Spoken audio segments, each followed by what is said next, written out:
Alright guys, sa dami kong motor, sa dami kong bisikleta nung araw, halos ito na lang dalawa, isa ay natitira na sa likod, tsaka ito. Ito ngayon yung assignment ko ngayon guys, kasi nga, ayun o, lumuwag. Ito yung ina-extra namin ginagamit sa market pagka unang hataw sa mga items na kinukuha namin. Ngayon, ito yung plano ko ngayon, ito yung assignment ko ngayong araw na to. Alright, gagawin natin. Kukuha natin ng mga gamit. O guys, so marami na naman kami stocks, so pang deliver bukas Makalawa. Overwhelming na naman kami sa items, overwhelming na naman kami sa stocks, so halos na wala na kami madadaanan. Alright, ito guys yung mga gamit ko. Hiram kalimot guys ang nangyari sa mga gamit ko. Hiram dito, hiram doon. Ngayon pag hindi mo kukunin, hindi rin may balik. Para sa kanila na pag hindi mo kinukuha, pag hindi mo mini-mention. Ay nako. Alright, ayan. Kasi gaya ano to, higpitin lang naman to kasi nga no isang gabi dito nakaparada sa labasan. Eh, napaglaruan ng mga bata, 8 bata ang sumakay kaya na-impose siya, ibig sabihin bumigay siya, nagluwagan ng mga tornilyo. Kasi pag tulog na kasi kami ina-adapt na tinatangay yung mga bisikleta.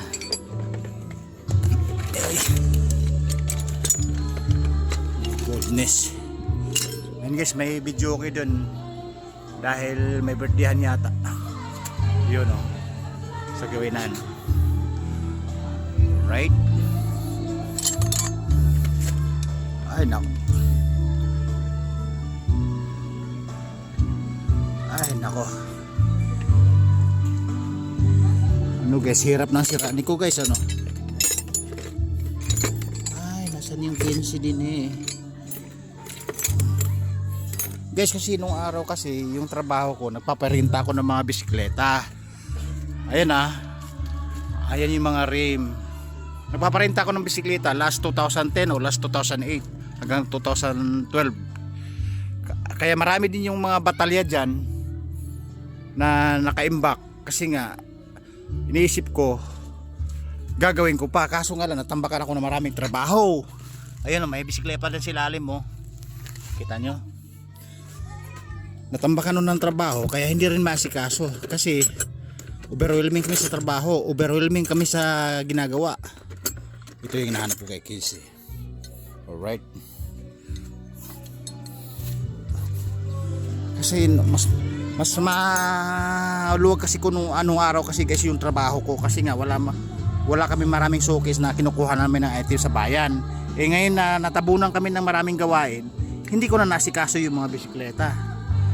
Hindi ko na apuhap. Right? Kasi guys, higpitan lang naman to eh. Lumuwag eh. Kasi kinuha ng mga bata eh. Kasi nung araw guys, yung mga trabaho ko talaga nagbo-vulcanize ako, may sarili akong vulcanizing. Nagtuturno ako, nagpapalit ako ng hub, rayos, rim. Pinagpapalit-palit ko yan yung trabaho ko nung araw. Eh kasi naiwanan ko na yun kasi sa dami namin ginagawa, may ibang pagkikitaan na kumbaga. Eh, ngayon kung isisingit ko yun, pwede. Kaso nga lang hindi na pwede kahit dahil isalay kong katawan ko. Overwhelming na nga sa trabaho, daming trabaho. Kaya sabi ko nga sa inyo guys, bawat segundo, bawat sikan at pitik ng oras napakahalaga para sa akin. Gusto ko bawat segundo kikita ako, dahil yung pagkikitaan ko hindi lang isang beses, gusto ko maraming beses o maraming sideline. Right? Ayan guys, wala, hindi na siya maluganggang, di ba, kasi lumalawlaw kasi na ganun eh. Ngayon, nahigpitan natin sa loob, putuhan na sa panlabas, higpitan na panlabas para ano na siya, para good support na, right? Try natin. Ayun. Ay nako.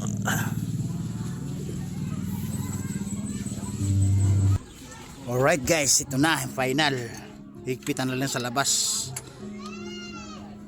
Kasi guys, nung nagpa-arkila ako nung araw 2008, mula 2003 hanggang 2008, 2011, 12. Nagpaparenta talaga ako ng bisikleta. Nung araw, punong-puno ng bisikleta dito to, mga single. Per hour ang arkila ko guys. 40, 30, 50 per hour. Single po yun, mga single. Ito naman, mga sidecar na yan, yun yung mga hanap buhay. Nagkuha ng plastic, kalakal, mga nagsasariwa at mga hukay-hukay. Ito pag may sidecar. Pero mga single, mga kabataan, mga bata, mga gumagamit per hour. Minsan nalilibre pa, mga barat. Tapos karamihan talaga 20. Pero ang per oras ko kasi 40 hanggang 50 pesos.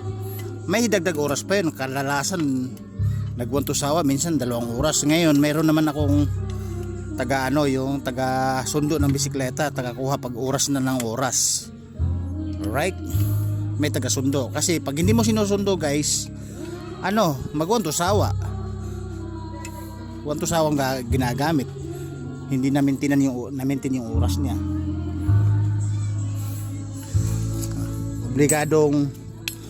Obligadong